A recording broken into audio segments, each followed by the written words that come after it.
cool. So, here we are, you were achieving something with your pinky that I think you could just do this and have the same thing happen, but totally trading wheels pinky's fine.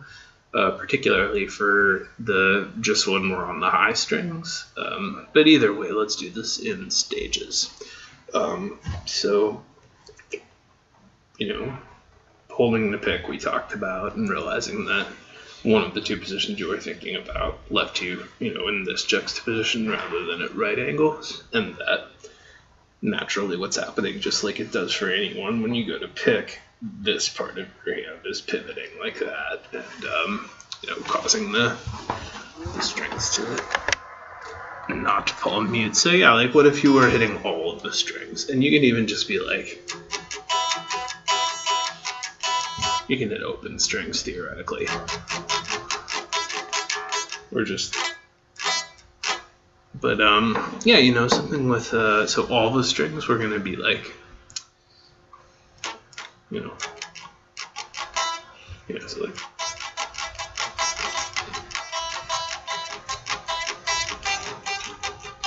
and it's gonna seem difficult. Like I'm having a hard time doing that. We're doing that as a function of like, and then we'll look at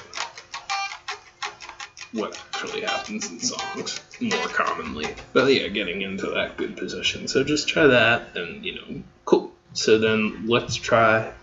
I am just playing the low strings. So I'm going to switch to using bar chords or power chords and just be like,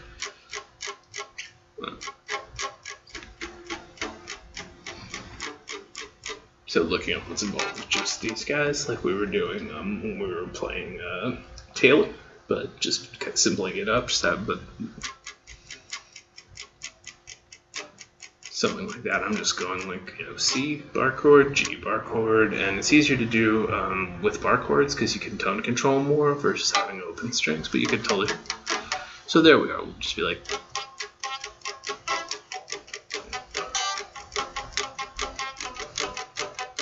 so yeah, I'm hitting strings 5, 4, and 3 on my C chord, and then 5, 4, 6, 4, 5, 3 on that one. So I'm just playing the low strings.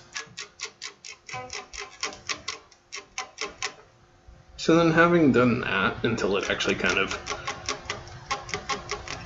starts feeling comfortable, the next version we're going to do is moving down towards the ground as we go, including more strings, 2 strings at a time.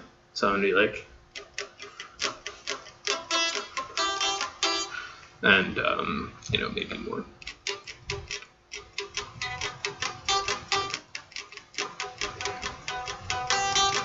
Just trying to include more strings each time, and you might hear me actually sounding my first string, because like we said, it's not really that common to just chill out and go, but it is something we do. So yeah, like how about like that? So approximately 2 strings or 3 strings, including more of them. So there's the next one, and then something for I'm just on the high strings, so your entire situation gets to move down towards the ground quite a bit, so now it's more of a natural strumming area where you get more wrist involvement, and just trying to do anything where it's like whatever things are easy for you that are just riffs, it can just be like whatever happens, rather than tapping you out an exact thing. But trip there is just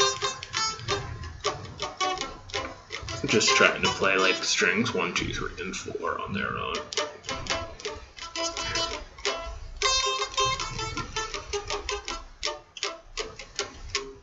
And yeah, you could also try resting your pinky on the volume knobs if you're. And do you play this on acoustic at home? Usually, yeah. So then that's a little different. You might actually bring your instrument in next lesson for us to wrestle with that a little bit, because it will be a slightly different position. In fact, do you live close? Is that not too much of a hassle? Yeah, I can bring it in. So let's do that. We're going to do that too. So I'll send you this video, and it'll have a visual reference point of me doing it. And then the other thing I'd mentioned was try to sonically pick out where those are in the Save Tonight progression, mostly as an ear training exercise, and so you can play it.